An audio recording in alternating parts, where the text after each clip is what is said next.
It's a long-awaited update for our Iceman 1200 directional fan.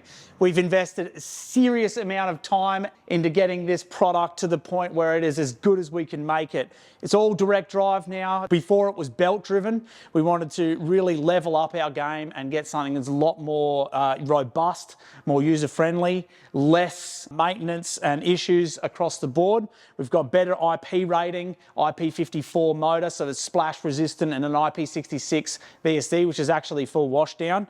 Better casters as well, so it's all breakable casters on every corner of the product. This is to eliminate any issues when before we would lift the fans back and they would knock them down and the blade would actually bash against the side.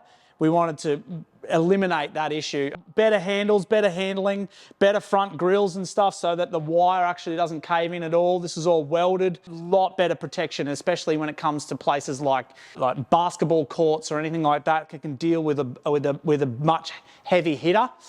Transitioning to a 5-bladed option instead of the original 4-bladed option, which is giving us an extra 7,000 cubic meters of air an hour.